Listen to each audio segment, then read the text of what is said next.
breakdown. Tony goes and speaks at the next Forbes event, which that's probably going to happen here soon. And he's also getting invited to some other major places, and so am I. And people are joining the community. That's under here right with Rlink. Major things happening. For some of you that did not hear Wright talk about here a couple nights ago, he's like, man, today, he goes, has been a dream day. He goes, I had calls from Disney and from Marvel talking about our projects. I was on the phone with some of the people that helped start Ethereum, and he just listed the group of people that he had conversations with that day. Not over the last several months. It was in one day, and it was mind-blowing. And then for him to say, and when he was over in Switzerland and showing them what we have with our projects, especially Rlink, and they're like, you have real world revenue right now. Right now, we are probably, Tony, would you say we're the most viral? We're definitely the fastest growing project in our decentralized ecosystem. Is that correct? For sure. Yeah. And this is one of our best months ever. And let me just tell you, we've actually had to push off some of the PR opportunities. We've had some people reach out to us and want to interview us. Let's just say that the stock exchange would be behind, one of the stock exchanges would be behind us as we got interviewed. We've had major publications, and we pushed them all off for another 30, 60 days. We went, hey, listen, we were making sure the platform is ready to scale at a very rapid pace. And Wright has said, listen, when the timing's right, he said, all of my friends in the blockchain space, they're ready to share this with the world. So actually right now, we're not trying to look for customers, to be honest with you. Like, we're not in need. We want customers. We've actually been holding them back by doing what we've been doing to make sure that we're ready to scale, because it can actually, we believe it's going to go viral overnight.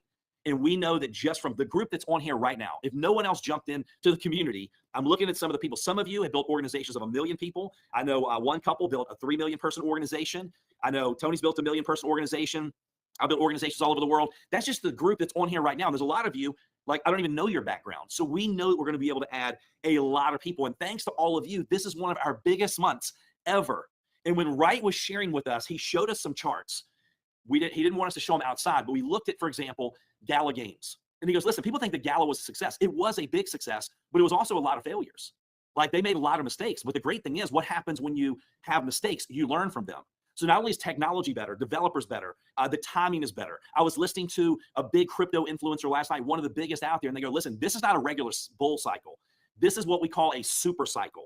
And they go, well, listen, how often do you think this happens? She goes, this will never happen again. We'll never have a pro-crypto, pro-blockchain, presidential campaign like we had. Right now, we are just seeing the tides turn to where we're going from the ridiculed and opposed to the self-evident phase. It is a normal conversation all over the place now when it comes to blockchain and when it comes to crypto. And so for Wright to say, yeah, look at this chart where Gala traded, the liquidity was $2,000 some in 24 hours, to fast forward, right? Months and months later, it was 4 point some billion in a 24-hour window, which was more than Tesla and more than Apple.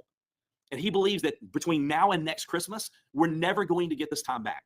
That's not hype. That's not just for our project. That's like the crypto blockchain space. There's never been a set of circumstances that have put together a super cycle like we're experiencing right now. So thanks to all of you. One of our biggest months ever has been this month. The shopping cart is almost ready. I mean, positioning of the past to determine the future. And our goal with Rlink, I think what makes us different than any other project in blockchain history is we're moving our focus to revenue generation. We're moving the focus. 2025 is going to be strictly focused on adding clients into our platform, people that are generating real world revenue. And then we move that revenue through a flywheel that creates liquidity pools and creates buy side pressure for the token, for the project. If my mom uses her credit card to pay $50 a month, and that $50 is ran through the ecosystem, through the cryptocurrency marketplace, that's going to create a lot of buy-side pressure. And the goal for me, I think if you look at history, you have a better chance of predicting what will happen in the future. And every year that there's a bull run, so let's say 2025, we're follow the same path, the same charts, we'll have a massive bull run in 2025. Then what will happen in 2026, we call it crypto winter. All of a sudden, there's a lot of sell side pressure. People start coming out of Bitcoin, the price goes down. Coming out of Ethereum, the price goes down. And when people come out of those projects, the altcoins, all the other coins, other than Bitcoin, when Bitcoin starts to go down, everything goes down. And it's happened every time. Ripple goes down, Monero, Stellar, like the meme coins, Doge, they'll all go down in crypto winter. So let's say investors in the crypto markets start to sell off their Bitcoin and they want to put it in USDT because they want to kind of sustain value and wait for the next bull run. And then they'll come back into those coins, Bitcoin, Ethereum, Stellar, Doge, every altcoin, Ripple, whatever they want to come into, Rally, Revo, Win, whatever tokens they're coming into. Here's my thought. If we're driving revenue and that revenue is creating buy-side pressure, creating liquidity pools, if a crypto investor comes in and goes, I started selling my Bitcoin, it's 2026, crypto's slowing down massively. We call it the crypto winter. I sell off my Ripple. I sell off my Bitcoin. I sell off my Stellar. I sell off my Ripple. And I go to sell off my Rlink. And I look at the chart and I look at the blockchain because there's full transparency. And I go, wait a minute. This month, Rlink doubled their revenue. They have twice as many new customers that came in. And there's twice as many people buying the token out of the marketplace, meaning there's buy-side pressure. I see orders on the blockchain, orders in some of the big centralized exchanges, because our goal is obviously to get onto the Binances, the Coinbase of the world. And so we hit those goals in the bull run. And then as the bull run ends and crypto winter begins, an investor goes, well, I'm looking to sell my Rlink, but there's a lot of people buying it right now. In fact, let's say Rlink's at $1 and I see a big buy order it's a limit of up to $1.20. Well, if I'm just a regular investor, I'm going, I don't want to sell this token. I actually at $1, if I know somebody's willing to pay $1.20, I should be buying more as much as I can, maybe up to $1.10, and then I'll sell it to this guy at $1.20. I can actually make money buying it.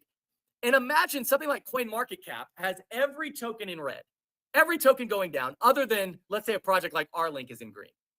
Now, what do you think the marketplace is going to do? How do you think the market's going to react? I can tell you what most rational investors and traders will want to do is buy more. Now, the beauty of that is it's not based on hype. It's not based on the news. It's not based on what I believe or what I think. It's based on revenue. It's based on facts.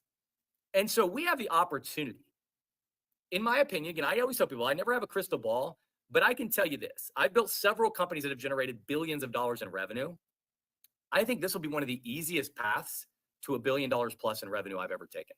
This project right here. I do believe it'll be the most viral blockchain project in history. And it has nothing to do with blockchain. It has nothing to do with cryptocurrency to me. It has to do with building a big community that crushes Zoom. We're a Zoom killer. We're a Google Meet killer. We're a Microsoft Teams killer. And so if we can get communities in mass to come away from Zoom and start coming into Rlink and utilizing the Rally blockchain, I'm telling you, it will be the best decision any of us as community members ever make. Focus on driving revenue, focus on building the big community, and I'm telling you, the rest will take care of itself. All markets are irrational. My degree's in finance and economics, and I'll kind of wrap up with this, but at the end of the day, all markets are irrational.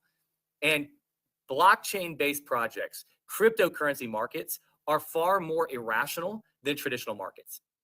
And a lot of people, I'm telling you, there's people that are short-sighted that look at our project and they're trying to just drive the token. Let's get the token going. And it's like anybody could pump the token. I could make 5 phone calls and probably sell $10 million worth of tokens through some of my buddies if I wanted to make those phone calls.